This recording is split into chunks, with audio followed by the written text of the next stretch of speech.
बिस्मिल्लाहिर्रहमानिर्रहीम। इय्याक नअबुदु व इय्याक नस्तईन। पेशावर, आपको याद है कि मैं आखिरी दफा यहां कब जलसा किया था?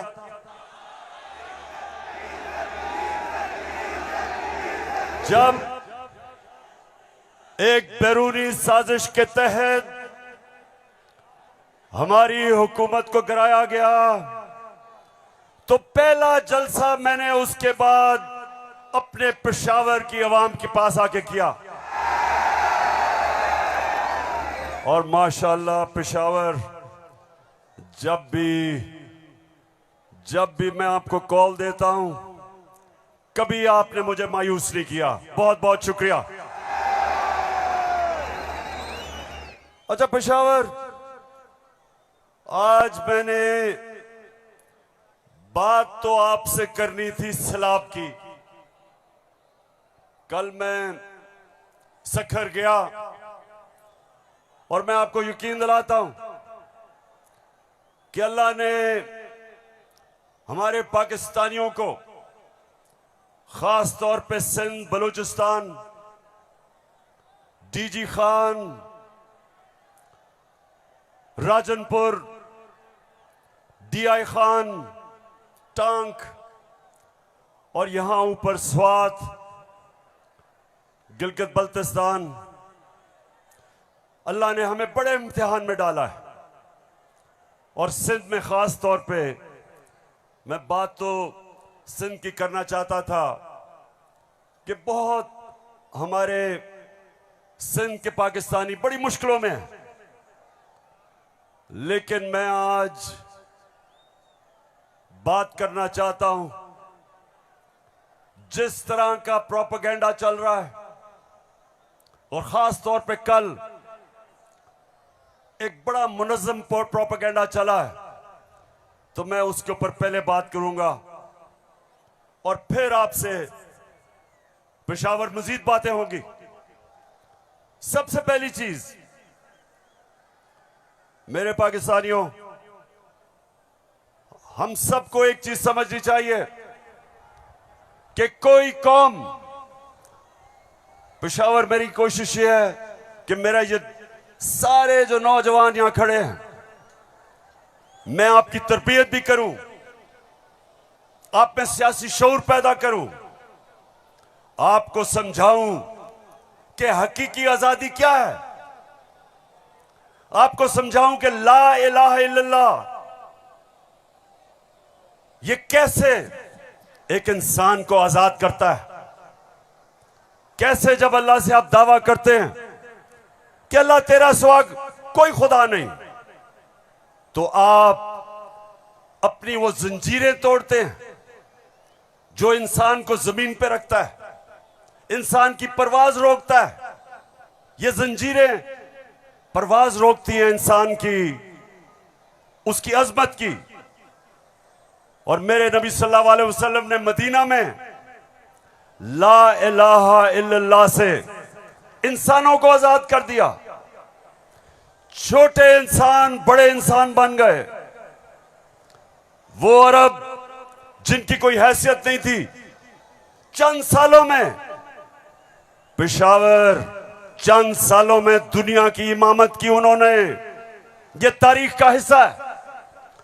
और मेरी भी कोशिश है कि मैं अपनी कौम की जो जंजीरें बंधी हुई हैं जमीन से, जो हम ऊपर परवाज नहीं कर पा रहे, मेरी भी कोशिश ये है कि मैं अपने नबी सल्लल्लाहु अलैहि वसल्लम की सुन्नत पे चलते हुए अपनी कौम को जगाऊं और कौम को आजाद करूं, ताकि ये जंजीरें टूटे और मेरी कौम ऊपर परवाज करे।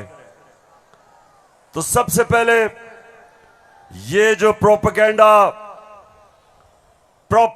किया जा रहा है, ये जो चोरों का टोला एक अमरीकी साजिश के तहत इस मुल्क पर मुसल्लत किया गया, ये जो साजिशी टोला ये जो इस मुल्क का 30 साल से खून चूस रहा था, आज हमारे ऊपर बिठाया गया हमारी बेहतरी के लिए नहीं, इस कौम को नीचा बनाने के लिए, कमजोर करने के लिए। और इसलिए मैं आपके पास आया हूं, दूसरी दफा आया हूं कि पेशावर, मैंने इंशाअल्लाह आपको अपनी हकीकी आजादी की तहरीक में शामिल करके पाकिस्तान को एक अज़ीम कौम बनाना है। जो इल्लामा इकबाल की ख्वाब थी, वो कौम जो कि इंशाअल्लाह वर्ल्ड लीडर्स बनाएगी, जो खुशहाल होगी, जिधर हरे पासपोर्ट की दुनिया इज्जत करेगी, जिधर जब, और इंशाअल्लाह एक दिन आएगा जब हमारे पाकिस्तानी पाकिस्तान से बाहर जाएंगे तो दुनिया कहेगी कि वो देखो पाकिस्तानी आ रहा है।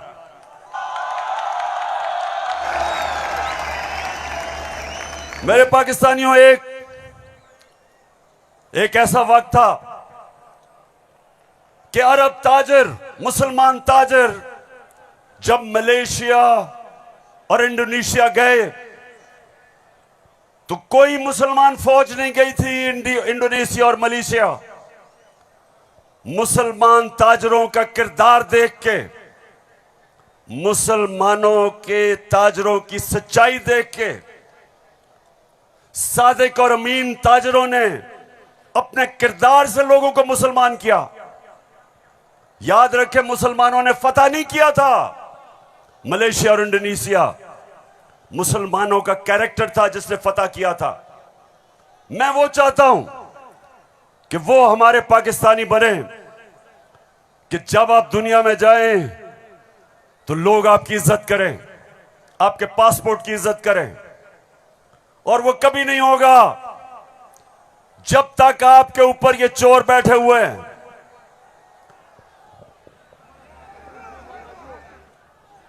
शहबाज शरीफ, मैं चाहता हूं पेशावर जरा गौर से, क्योंकि आज मैंने बड़ी वीडियोस दिखानी है आपको।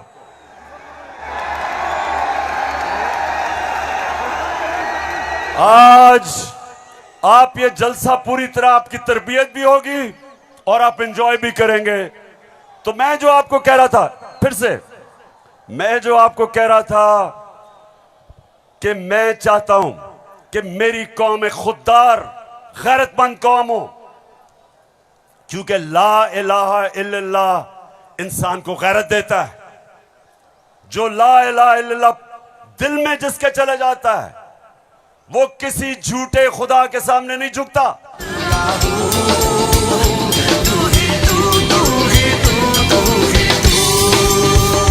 अच्छा, अब देखो, जो मैं चाहता हूं कि किस तरह की कौम मुझे चाहिए, और जरा ये देखें इंपोर्टेड क्राइम मिनिस्टर को। मैं सऊदी अरब से होके आया हूं, मैं यूएई के होके, अभी मैं तुर्की होके आया हूं, और मैंने उन भाइयों को कहा कि आप हमारे बड़े अजीम भाई हैं, हमेशा आपने हमारी मदद की। और मैंने यही कहा, जब मैं आया हूं तो आप समझेंगे शायद ये मांगने आया है, मैं मांगने नहीं आया। मैं आया हूं तो आप समझेंगे शायद ये मांगने आया है, मैं मांगने नहीं आया, लेकिन मजबूरी है। जिस तरह माजी में 75 साल में आपने हमारा हाथ बटाया है, कुछ अर्सा आप हाथ बटा। मैंने कहा मैं वादा करता हूं कि इंशाअल्लाह हम पूरी कौम, हम मिलकर दिन रात मेहनत करेंगे, पसीना गिराएंगे, अपने पांव पे खड़े होंगे। क्यों पेशावर, सुन लिया? ऐसे आदमी को आप अपना प्राइम मिनिस्टर मानते हो?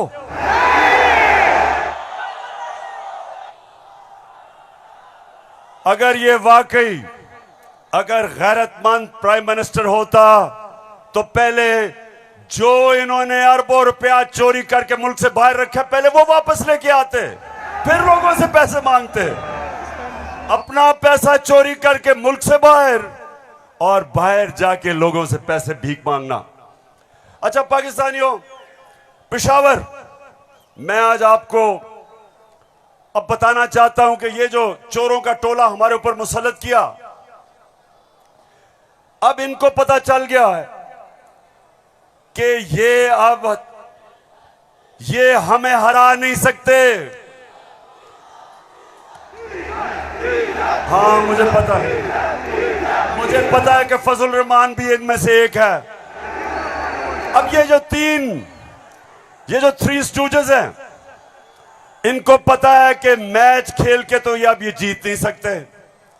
इनको पता है कि जब भी इलेक्शन हुआ इन्होंने हारना है। अब ये कर क्या रहे हैं? साजिशें कर रहे हैं। किसी तरह इमरान खान को डिस्क्वालीफाई करवाओ, केस बनाओ, कभी तोशा खाना, कभी वो इनका पालतू इलेक्शन कमीशन, कभी वो कोशिश कर रहे डिस्क्वालीफाई करने के लिए। अदालत के अंदर मुझे दहशतगर्द बना दिया। पुशारों वालों, दहशतगर्द आपके सामने खड़ा है। कोशिश है कि किसी तरह बस इमरान खान मैच ना खेले। ये वैसे ही है, जब हम छोटे थे क्रिकेट खेलते थे तो जब एक टीम हारने लगती थी वो विकेटें उठा के ले जाती थी। अब ये यही कर रहे हैं, मैच खेल नहीं सकते, किसी ना किसी तरह बस इमरान खान को बाहर निकालो टीम से। दूसरी चीज, और ये उससे खतरनाक चीज कर रहे हैं, पेशावर ये कोशिश कर रहे हैं कि किसी तरह पाकिस्तान की सबसे बड़ी जमात,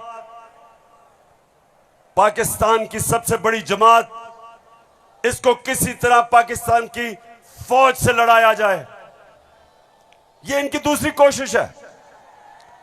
पहले डिस्क्वालीफाई करो और साथ साथ कोशिश करो कि पाकिस्तान की फौज के खिलाफ प्रोपेगेंडा करके लड़वाएं, और फिर पाकिस्तान की अदलिया के खिलाफ कि पाकिस्तान के अदारे किसी तरह तहरीके इंसाफ के खिलाफ हो और ये किसी तरह मैच जीत जाएं। बस मैं आज आपको वीडियोस दिखाने लगा हूं, और मैं उससे पहले आपको बताऊं कि कोशिश इनकी क्या है। जो कुछ मैं कहता हूं, इनका प्रोपेगेंडा सेल बैठा हुआ है, वो हर चीज को मोड़ के कोशिश करता है कि या किसी तरह अदालत मेरे खिलाफ हो या किसी तरह फौज मेरे खिलाफ हो। अब मैंने क्या कहा था? मैंने अभी चंद रोज पहले क्या कहा, परसों मैंने क्या कहा? मैंने ये कहा कि फौज का जो आर्मी चीफ होता है उसको मेरिट पे सिलेक्शन होनी चाहिए।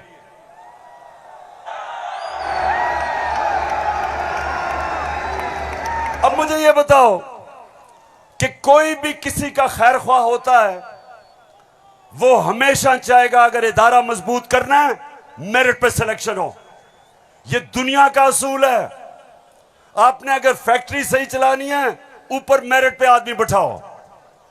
आपने अगर मुल्क को ऊपर लेके जाना है, क्रिकेट टीम अच्छी बनानी है, तो मेरिट के ऊपर सिलेक्शन हो।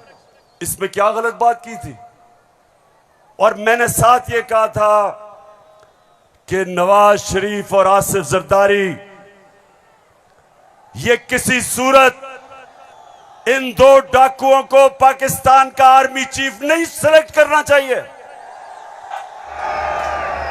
ये क्यों कहा था मैंने ये इसलिए कहा था, सबसे पहले नवाज शरीफ मुल्क का मुजरिम है। अरबों रुपए की प्रॉपर्टीज बाहर इसकी पैनमा में पकड़ा गया, सजा हुई इसको। झूठ बोल के मुल्क से बाहर भागा, मफरूर है। मुझे यह बताएं पेशावर, जरा मुझे यह बताएं कि क्या एक चोर को, एक मफरूर को, एक भगौड़े को जो मुल्क से बाहर पैसा ले जाता है, क्या उसको पाकिस्तान का आर्मी चीफ सिलेक्ट करना चाहिए? जरा मुझे बताएं। और इधर बात खत्म नहीं होती। दूसरी, डॉन लीक्स क्या थी? हिंदुस्तान पाकिस्तान की फौज को कह रहा था ये दहशतगर्दी कर रही है। हिंदुस्तान उस वक्त के पाकिस्तान के सिपा सलार रहील शरीफ को कह रहा था ये दहशतगर्दों का सरदार है। और डॉन लीग्स में क्या चीज सामने आती है? बजाय नवाज शरीफ और नून लीग अपनी फौज के साथ खड़े हो, वो हिंदुस्तान को पैगाम पहुंचाते हैं कि जी हम कुछ नहीं कर रहे, फौज सब कुछ कर रही है। अपने से फौज को अलग कर लिया। काठमांडू में सार्क मीटिंग में बरका दत्त किताब में लिखती है कि नवाज शरीफ छुप छुप के नरेंद्र मोदी को मिल रहा था अपनी फौज से डर के। और दूसरी तरफ आसिफ जरदारी वो अमेरिकनों को कहता है, अपने अमेरिका में पाकिस्तान का एम्बेसडर हुसैन हक्कानी वो जाके अमेरिकनों को एडमिरल मलन को कहता है कि जनाब गवर्नमेंट को और जरदारी की गवर्नमेंट को पाकिस्तान की फौज से बचा लो। ये वो लोग हैं, बताओ मुझे, ये आर्मी चीफ सेलेक्ट कर सकते हैं? क्या हम इतने अहम ओहदे इन दोनों चोरों के हाथ में देंगे? नहीं देंगे। लेकिन तीसरी चीज पेशावर सुनो, इन्होंने सबको, मैंने बार बार आपको वो मुरासला दिखाया जो अमरीकी अंडर सेक्रेटरी ने धमकी दी पाकिस्तान को, पाकिस्तान के एम्बेसडर असद मजीद को, कि अगर तुमने इमरान खान को ना हटाया तो पाकिस्तान को मुश्किलों का सामना करना पड़ेगा। और नो कॉन्फिडेंस मोशन में अभी टेबल नहीं हुई थी तब वो धमकी देता है, और सबको पता है उसके बाद क्या हुआ। नो कॉन्फिडेंस आता है, चोरी के पैसे से मेंबर पार्लियामेंट खरीदे जाते हैं, करप्शन के पैसे से लोटे बनाए जाते हैं। और आपका भी एक बहुत बड़ा लोटा था। कौन लोटा था आपका? एक ही पख्तूनख्वा से लोटा आया और बहुत बड़ा लोटा था वो। लोटों पे पैसा चलता है, लोटों पे नोट चलते हैं, और उसके बाद हमारी हुकूमत गिराई जाती है और इनको इंपोर्टेड हुकूमत ऊपर लगाई जाती है। और मेरा तीसरा सवाल है कि क्या वो लोग जो बाहर से मुसल्लत किए गए हैं, जिनके पैसे और दौलत बाहर पड़ी है, क्या उनको पाकिस्तान के आर्मी चीफ को अपॉइंट करना चाहिए? बताओ। तो मैंने ये कहा और कहते कि जनाब इमरान खान तो फौज के खिलाफ है। अभी चलो, अब मैं चाहता हूं ये नून लीग के दो, एक वजीर और एमएनए, जरा आप इनकी वीडियो देखें और उसके बाद बात करता हूं। सियासी मामला थे और जिस तरफ इस साल के आखिर में एक बड़ी तब्दीली आनी थी, उसमें तो ये नजर आ रहा था कि इमरान खान का जो गठजोड़ है ये तो अगले 15 साल रहेगा अगर इस तरह हालात रहे।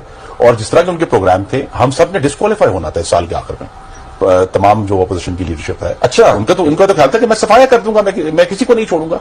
तो ये आपका खदशा है? मालूमात है जी, हमारी सीरियस मालूमात। आपके ख्याल में जो ये लोगों को भूल जाता है, लेकिन कुछ माह पहले जो कहा कि हम नैब के कुछ 100 जज और हायर कर रहे हैं और हम सारे केसों को एक्सप्लाइट करेंगे, तो उस मैस लेवल के ऊपर, मैस लेवल पे डिस्क्वालिफिकेशन होनी थी। बिगिनिंग शहबाज शरीफ डाउनवर्ड, शाहजाद खान अब्बासी, हसन इकबाल और ऑल ऑफ अस, सिर्फ मुस्लिम लीग नून की नहीं। आपके ख्याल में जो कोalition बनी है वो इसी वजह से बनी है कि इमरान खान साहब के तो फाशिस्ट प्लान्स थे ना इस मुल्क के ऊपर हमला करने के। तो लिहाजा ये आज मुश्किल जरूर है, लेकिन ये हमें याद रखना है जब हम मुआशियत की डिस्कस करते हैं कि यहां जमहूरियत का, हाकमियत का और वफाकियत का मामला भी मौजूद है, जिसको हमें साथ लेकर चलना है। तो इसलिए एक लार्जर कॉन्टेक्स्ट में सियासी मामला कि जो हमें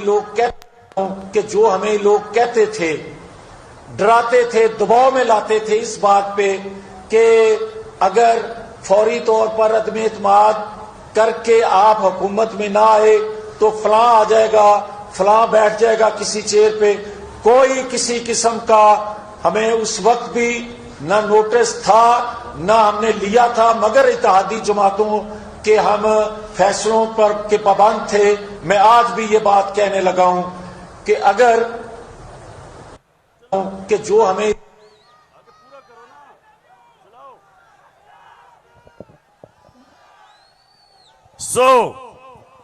इसलिए ये हुकूमत हमारी गिराना चाहते थे कि इमरान खान एहतसाब ना कर दे।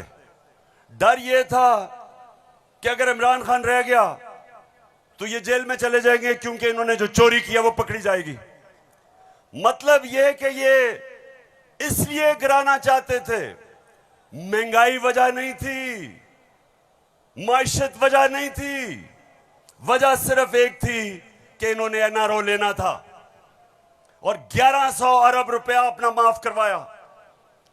अब मैं ये चाहता हूं कि ये जो नून लीग प्रोपेगेंडा कर रही है कि इमरान खान फौज के खिलाफ है, जरा सुने कि इनके लीडर्स ने फौज के खिलाफ क्या बातें की। और मैं चाहता हूं मीडिया इसको दिखाए ताकि पता चले कि ये जो लोग आज इक्तिदार में बैठे हैं और ये हर रोज प्रोपेगेंडा कि किसी तरह तहरीक इंसाफ और फौज की लड़ाई हो जाए, जरा ये सुने कि इन्होंने फौज के मुतालिक क्या बातें की थी। जनरल कमर जावेद बाजवा साहब, आपने हमारी अच्छी भली चलती हुकूमत को रुखसत करवाया, जजों से जोर जबरदस्ती से फैसले आपने लिखवाए। फौज के जवानों और अफसरों के नाम जब आप किसी फर्द वाहिद या मफाद परस्त टोले के लिए आइन तोड़ने के मुर्तकिब होते हैं, वहाँ आप खुद अपनी कौम को, अपने मुल्क और अपने लोगों को आइन शिकनों के रहमो करम पर छोड़ रहे होते हैं। हाँ, नवाज शरीफ ने ये जरूर किया कि उसने किरदारों और इदारों के दरमियान एक वाज़ेह लकीर खींच दी है। एक या दो अफराद इदारा नहीं हुआ करते, एक या दो अफराद इदारों की बदनामी का बायस बना करते हैं।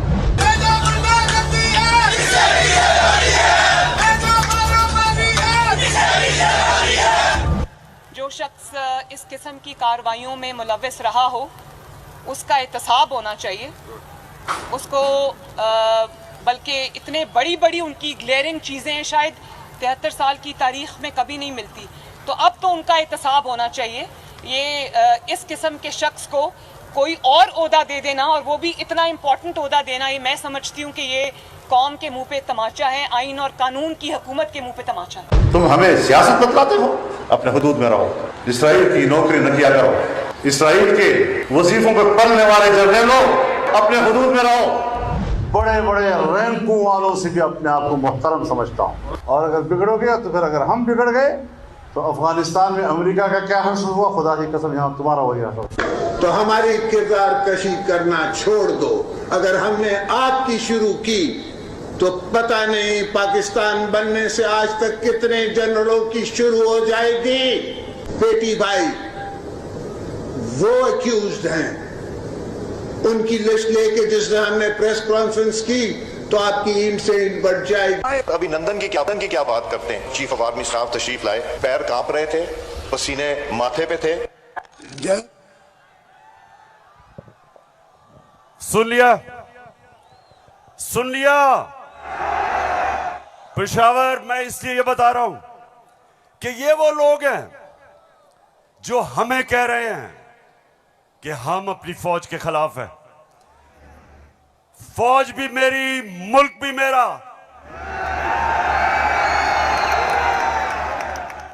जितने इदारे मजबूत होंगे मुल्क मजबूत होगा, अदलिया मजबूत होगी मुल्क मजबूत होगा, फौज मजबूत होगी, हम आजाद हो सकेंगे।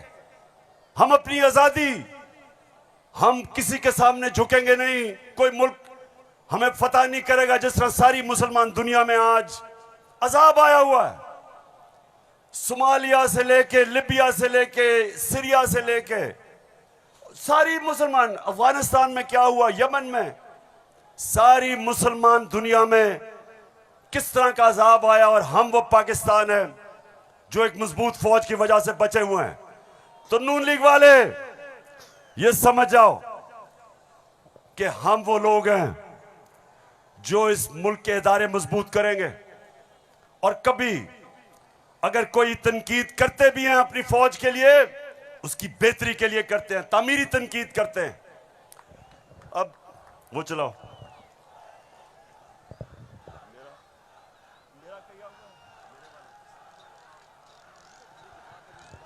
चलो। ये बड़ा इंपॉर्टेंट है, मैं अपनी सारी कौम के सामने कहना चाहता हूँ। देखिए, एक तो जो फौज का इदारा है, कभी इसके खिलाफ बात ना करें, क्योंकि फौज एक ऐसी चीज है जो अगर हमारी फौज ना होती तो ये मुल्क में नहीं रहना था। इमरान खान से ज्यादा इस मुल्क को जरूरत पाकिस्तानी फौज की है, और हमें हमेशा इस इदारे को इसकी मजबूती के लिए हमें बात करनी चाहिए। और हमारे जो दुश्मन है वो मुसलसल इसको अटैक करते हैं, बल्कि ये दोनों जो prime minister, ex prime minister और प्रेसिडेंट, वो जरदारी और नवाज शरीफ, इन दोनों ने अपनी फौज को अंडरमाइन करने की कोशिश की है। ये जब गवर्नमेंट में भी थे, इन्होंने अंडरमाइन किया उसको। इन्होंने गवर्नमेंट में रहते हुए वो डॉन लीग्स क्या थी, डॉन लीग्स वो हिंदुस्तान के साथ कह रहे थे कि जी हमारी फौज की वजह से हम दोस्ती नहीं हो रही, और जो मेमो गेट था वो क्या था, वो अमेरिकनों को कह रहा था जरदारी अपने हुसैन हक्कानी के जरिए। जी शुक्रिया। मैं इसलिए आपके सामने ये रख रहा हूं कि ये मैं आज से नहीं कह रहा, ये मैं हमेशा समझता हूं। और आज तो है ही 6 सितंबर। पेशावर, मुझे अभी भी 6 सितंबर याद है।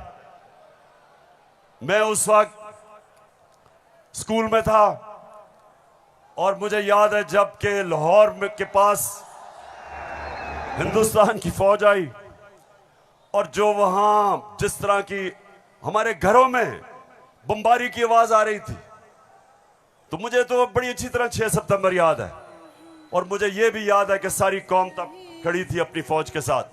अब दूसरी चीज, मैं ये चाहता हूं कि आप सब देखें कि जुडिशरी के खिलाफ ये नून लीग ने पाकिस्तान की अदलिया के खिलाफ क्या बातें की हैं, जरा ये जरूर देखें, फिर मैं आप अगली बात करता हूं। इस तरह बेंच फिक्सिंग भी एक जुर्म, इस पे भी 100 मोटिव। फजल रहमान देख ले कितना गुस्सा चढ़ा हुआ है इसको। सारे फैसले एक ही जज करेगा, जैसे लगता है कि उसका जज नहीं है, उसकी पार्टी का रुकन हो।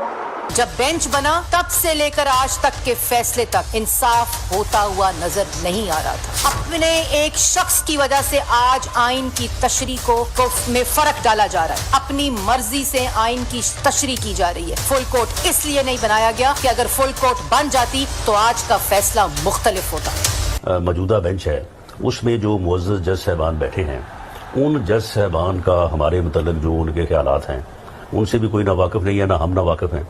और उसके बाद हर वो केस जिसका फैसला हमारे खिलाफ आना हो, उस बेंच का जो है वो वही हिस्सा होते हैं। और अब तो ये बात पहले से जो है वो प्रिडिक्ट होने लगी है। जो सहाफ़ी वहाँ सुप्रीम कोर्ट की कार्रवाई को कवर करते हैं, तो वो पहले से जब बेंच बनता है या कोई केस जाता है तो वो पहले से बता देते हैं कि इसके ऊपर फलां बेंच बनेगा। अगर कुछ लोग गैर जानिबदार नहीं होंगे, अगर इसके सहूलतकार पीछे नहीं हटेंगे, तो हमें बता दें मुल्क कौन चलाएगा। सुप्रीम कोर्ट के जजेस ने पीछे बेंड करके अपने आप को कभी इधर कि नहीं, शायद उनको समझ नहीं आई, शायद उनके तक पैगाम नहीं पहुंचा, वगैरह वगैरह वगैरह करके इनको हाथ नहीं लगाया इनको। तो मतलब ये है कि इनको कौन सी दीवार पे लगाया। तो जिस तरह मैच फिक्सिंग एक जुर्म है, इस तरह बेंच फिक्सिंग भी एक जुर्म है। जब बेल का फैसला होने वाला होता था, जेल में उस दिन खबर मिलती थी कि 3 हफ्तों के लिए बेंच डिसॉल्व हो गया, नया बेंच, या कोई जज छुट्टी पे चला गया। जाता नहीं था, भेजा जाता। काजी फाइज ईसा साहब के मामले में माय लॉर्डशिप से ये पूछना चाहते हैं कि वो आपके ब्रदर जज थे ना, आपने क्या किया? तो फिर हमारी बात नोट कर लो, हम हर उस अदालत का और उस जज का घेराव करेंगे जो तुम्हारे इस गंदे और घटिया एजेंडे को परवान चढ़ाने के लिए अपोजिशन के खिलाफ जो है इक़दाम करेगा। चीफ सेक्रेटरी साहब, आपको इस बात का जवाब देना पड़ेगा। आपने इधर ही रहना है, आपके बच्चों ने भी इधर ही रहना है। कमिश्नर लाहौर साहब, आपने भी इधर रहना है, आपने सर्विस भी करनी है। इसलिए आपको ये चाहिए था कि आप इस गैर कानूनी अमल के आगे दीवार बनते और इसे बजा लाने से इनकार करते। आला अदलिया के जजेस पार्टी बनकर अगर चीफ जस्टिस वो जबान इस्तेमाल करेंगे जो इमरान खान कंटेनर पे चढ़ के करता था, तो उस जबान का वही जवाब मिलेगा जो नवाज शरीफ के सियासी मुखालिफिन को दिया जाता है। आप कौन होते हो किसी की तौहीन करने वाले? आप कौन होते हो किसी की तज़हीक करने वाले? ऐसे नाइंसाफी पर मबनी फैसले करोगे, बुग़्ज़ पर मबनी फैसले करोगे, इंतकाम वाले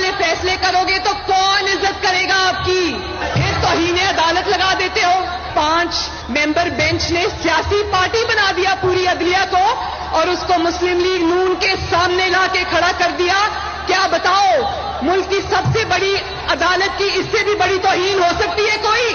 हम आपकी इज्जत करना चाहते हैं, आप भी तो अपनी इज्जत करवाओ। तो जस्टिस अजमत सईद साहब जो है उनको कौन नहीं जानता।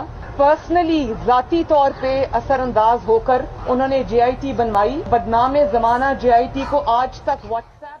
मैं सिर्फ आपको ये थोड़ा सा सैंपल दिखा रहा हूं कि किस तरह का ये अपने पाकिस्तान की अदलिया के खिलाफ क्या जबान इस्तेमाल की गई है।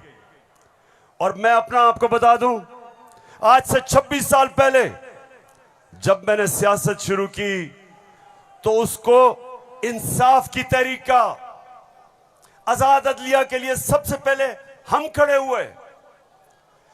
जेल में वाहिद सियासी लीडर था जो आजाद अदलिया के लिए जेल में गया। 2008 की इलेक्शन बॉयकॉट की अपनी अदलिया के लिए।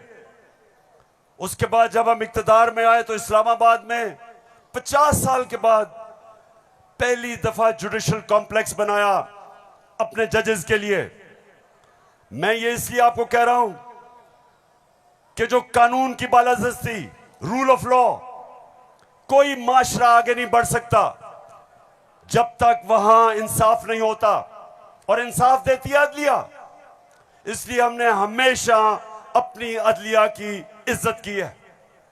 ये जो नून लीग के लोग हैं जो आज जिस तरह की जबान इस्तेमाल कर रहे हैं, सोशल मीडिया पे अटैक कर रहे हैं इस्लामाबाद के चीफ जस्टिस को, ये कभी, मैं आपको ये बता रहा हूं कि मैंने कभी अपनी पार्टी को इजाजत नहीं दी कि अदलिया को अटैक करे, क्योंकि आखिर में इंसाफ होगा तो मुल्क में खुशहाली आएगी, और इंसाफ अदलिया देती है।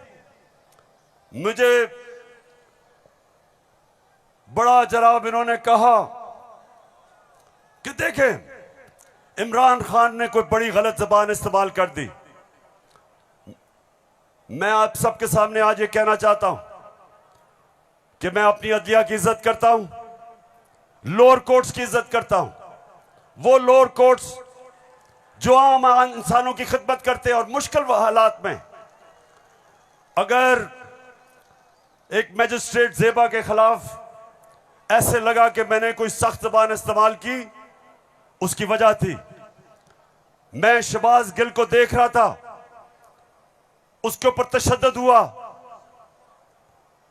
उसको जिसको कहते हैं कस्टोडियल टॉर्चर, उसको हवालात में बंद करके तशद्दुद किया गया, नंगा किया गया। और उसकी जब हमने देखा उसके हालात, और उसके ऊपर प्रेशर डाला गया कि मेरे खिलाफ स्टेटमेंट दे, मेरे ही उसके ऊपर अगर ज्यादा ऐसे लगा सख्त स्टेटमेंट है, ये मेरा मकसद नहीं था।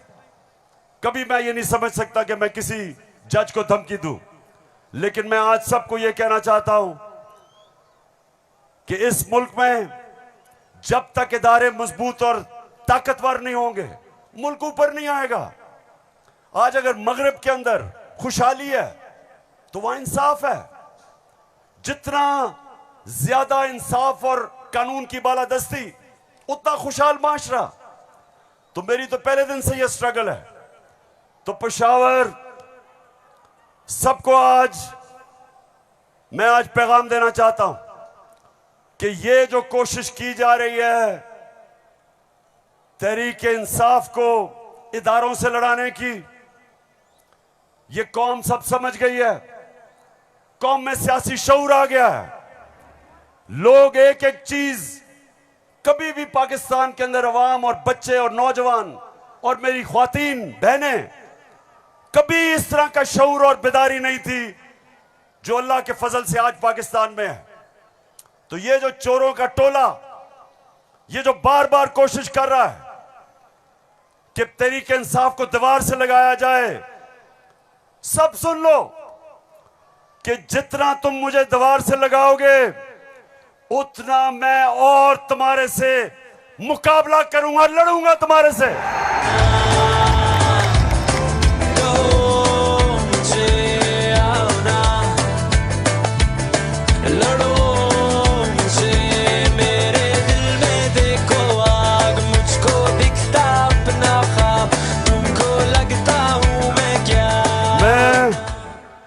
अपनी सारी कौम, सारी कौम के पास जा रहा हूं।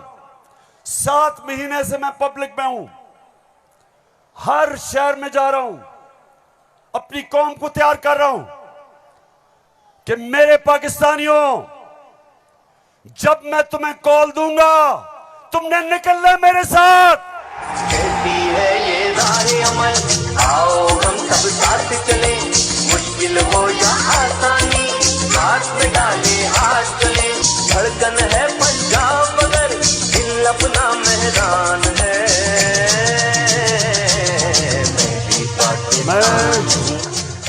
अच्छा पेशावर, जब हमें इन्होंने हटाया था, फिर से मैं आपको याद करा दूं, उस वक्त पाकिस्तान तेजी से तरक्की कर रहा था। जो इस हुकूमत ने जो किताब माइशत के ऊपर शाया की, जिसको कहते हैं इकोनॉमिक सर्वे ऑफ पाकिस्तान, उसके अंदर पाकिस्तान 17 साल के बाद सबसे तेजी से हमारी माइशत ऊपर जा रही थी। 5.6 और चौथे साल 6%। आज IMF कह रहा है, आलमी इदारा कह रहा है कि 6% से अब हमारी माइशत 1% से भी कम पे जा रही है। यानी माइशत सुकड़ रही है, बेरोजगारी बढ़ रही है, फैक्ट्रियां बंद हो रही हैं, किसान जिसने रिकॉर्ड पैदावार की थी उसकी पैदावार नीचे जा रही है, क्योंकि बिजली और फजल रहमान की कीमत ऊपर चली गई है। ट्यूबवेल के लिए जो डीजल चाहिए वो महंगा हो गया। बिजली, अच्छा बिजली के बिल जिन जिन के पास आए हैं, जरा मुझे हाथ खड़े करके बताएं, कभी पाकिस्तान की तारीख में इतनी महंगी बिजली नहीं थी। क्या हुआ कि 4 महीने में कौन सी क़यामत आ गई कि बिजली की कीमत 18 रुपए यूनिट से 36 रुपए यूनिट, और टैक्सेस मिला के 50 रुपए यूनिट पे बिजली पहुंच गई है।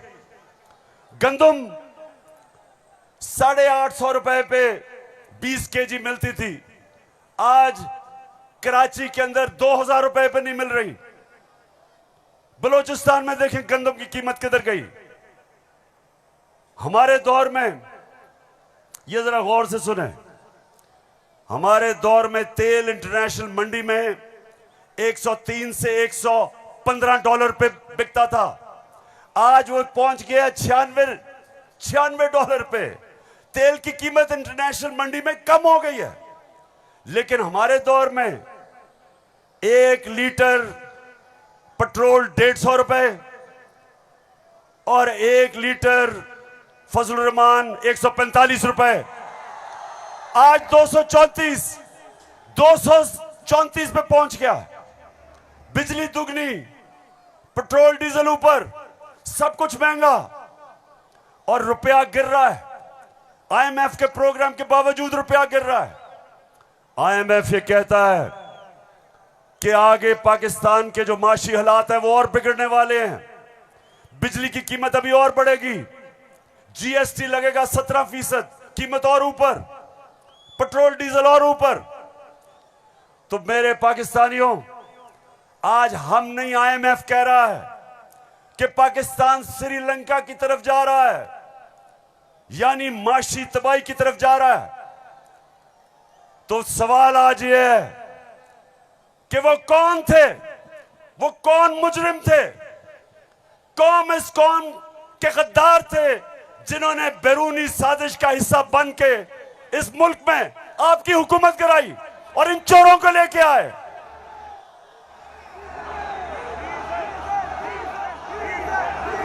मैं अब जरा जो आपको आजकल जो नवाज शरीफ की बेटी आजकल बनी हुई है, मालिका बनी हुई है पाकिस्तान की, प्रोटोकॉल उसको प्राइम मिनिस्टर का मिल रहा है। जरा मैं सारी कौम के सामने बताना चाहता हूं कि इसका सबसे बड़ा मसला यह है कि इससे सच नहीं बोला जाता। जरा ये आप फिल्म शो देखें ना, आपकी इनकम इतनी है कि आपको ये प्रॉपर्टी आप ले सकते हैं कि आपने मेफेयर के अंदर जो आपकी 4 अपार्टमेंट्स हैं उनकी 1 अरब से ज्यादा, 1 अरब रुपए से ज्यादा उनकी कीमत है। अब 4.5 अरब तक पहुंच गई है उनकी कीमत। आपने अपनी जो टैक्स में टोटल आमदनी बताई है 94 में 1.5 लाख रुपए। मुझे ये बताएं कि आपने अरबों रुपए की मेफेयर में प्रॉपर्टी खरीदी कैसे? सुन लिया, ये आज से 10 साल पहले मैंने पूछा कि बताएं आपने आमदनी तो अपनी दिखाई नहीं, तो ये अरबों रुपए की बर्तानिया के सबसे महंगे शहर लंदन के सबसे महंगे इलाके में आपने अरबों रुपए की प्रॉपर्टी कैसे ली? तो जरा आप ये सुने, जवाब आता है। बात ये है कि जिन अरबों रुपए की मेफेयर की प्रॉपर्टीज की ये बात कर रहे हैं, ये तो पहले पता नहीं है। बताएं कौन सी प्रॉपर्टीज है, लाएं, दिखाएं, उसका कोई प्रूफ लाएं। सुन लिया, कहते किधर है ये प्रॉपर्टी, किसकी बात कर रहे हैं? अब ये जरा मरियम बीबी को भी सुन लो कि इस तरह मुझे लगा कि आप लोगों को बेवकूफ नहीं बना सकते। मेरी सेंट्रल लंदन में प्रॉपर्टीज तो दूर की बात है, मेरी पाकिस्तान में भी कोई प्रॉपर्टी नहीं है। मैं अपने वालिद के साथ है और मुझे समझ नहीं आई कि मेरी और मेरी वालदा की और बहन भाइयों की प्रॉपर्टीज ये कहाँ से निकाल के ले आए हैं। मेरे नाम पाकिस्तान में कोई प्रॉपर्टी नहीं है, ये तो इंग्लैंड की बात है। सुन लिया पेशावर, सुन लिया आपने, मेरी बहनों आपने सुन लिया कि लंदन तो छोड़े मेरी पाकिस्तान में भी कोई प्रॉपर्टी नहीं है। मेरे तो बहुत बुरे हालात हैं। अब मरियम बीबी को नहीं पता था कि एक इंटरनेशनल इंकशाफ होता है, पैनामा पेपर्स। दुनिया में जो सीक्रेट डॉक्यूमेंट्स हैं वो लीक हो जाती हैं। बड़े बड़े दुनिया में प्राइम मिनिस्टर और वजीर सब पकड़े जाते हैं, उसमें हमारे शरीफ खानदान भी फंस जाता है। नवाज शरीफ, मरियम नवाज, हसन नवाज और हुसैन नवाज के बैरून मुल्क खुफिया असासों का इंकशाफ। पनामा लीक्स ने बैरून मुल्क खुफिया दौलत का भांडा फोड़ दिया। सुन लिया, अब ये सुना, ये इंकशाफ हो गया। जब इंकशाफ हुआ तो मरियम के भाई हुसैन शरीफ क्या कहते हैं, ये जरा सुन लें। मैं इस बात को तस्लीम करता हूँ कि अल्हम्दुलिल्लाह पाक लेन के ऊपर जो अपार्टमेंट्स हैं वो अल्हम्दुलिल्लाह हमारे हैं। मैं इस बात को तस्लीम करता हूँ कि उनको ऑफशोर कंपनीज नेस्कॉल लिमिटेड और नीलसन लिमिटेड जो है उनको ओन करती हैं। और मैं आपको ये भी अर्ज करता हूँ उनको होल्ड कर रही है इस वक्त मरियम नवाज शरीफ, मेरी हमशीरा जो है। पेशावर सुन लिया कि छुपाई हुई थी प्रॉपर्टीज। एक हदीस है कि शैतान आप इंसान के गुनाह दुनिया में नशर कर देता है। वो दुनिया में नशर हो गए, उन्होंने कहा हमारी प्रॉपर्टीज नहीं, प्रॉपर्टी सामने आ गई। अब ये मैं आपको समझाने की कोशिश कर रहा हूं। असल में नवाज शरीफ की प्रॉपर्टी थी, मरियम बेचारी के पास किधर से पैसा आया? पैसा तो नवाज शरीफ का था। क्यों छुपा रहा था? क्योंकि आपके चोरी का पैसा था, अवाम से पैसा चोरी किया था। चोरी और करप्शन में क्या फर्क? चोरी होती है जो जेब कुतरा करता है, जो आपके घर में चोरी होती है, जो साइकिल चोरी होता है, मोटरसाइकिल, इंसान को नुकसान पहुंचता है। करप्शन, मुल्क का पैसा चोरी करने को करप्शन कहते हैं, और मुल्क तबाह होते हैं करप्शन से। जो पैसा आपकी तालीम पे, अस्पतालों पे, सड़कों पे, गुर्बत कम करने पे, जो पैसा वहां खर्च करना होता है इनकी जेबों में चला जाता है, मुल्क से बाहर चला जाता है। इसलिए कौम में गरीब इसलिए नहीं होती कि उनके पास वसाइल नहीं है, असासे नहीं है। कौमें गरीब तब होती हैं जब उनके अपने सरबराह मुल्क को पैसा चोरी करके बाहर ले जाते। तो ये जो आज हमारे ऊपर मुसल्लत किए हुए हैं, सारी कौम तैयार हो जाए।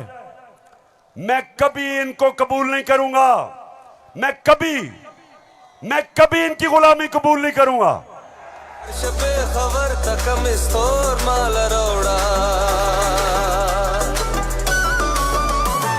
लड़श पे खबर तकम स्टोर माल रोड़ा ताजा ताजा गुलुना द्रेसलोर माल रोड़ा ताजा ताजा गुलुना द्रेसलोर माल रोड़ा। पेशावर हाथ खड़ा करके बताओ आप तैयार हो जब मैं आपको कॉल दूंगा? आपने सब तैयार होना है। जिस तरह मैं आपको कह रहा हूं, कहता रहा हूं, मैं हूं आपका कप्तान और आप मेरी टीम हो।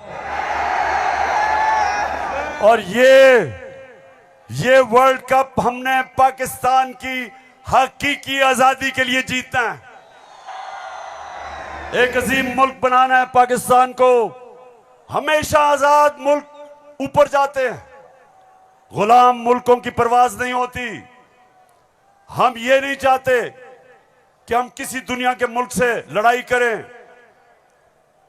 हम अमेरिका को मैं बार बार कहूं कि अमेरिका, हम अमन में आपके साथ हैं, किसी जंग में हम आपके साथ नहीं हैं। हम दोस्ती चाहते हैं, लेकिन हम किसी सूरत आपकी गुलामी नहीं चाहते। हम अपनी जमीन नहीं इस्तेमाल होने देना चाहते किसी और लड़ाई के अंदर।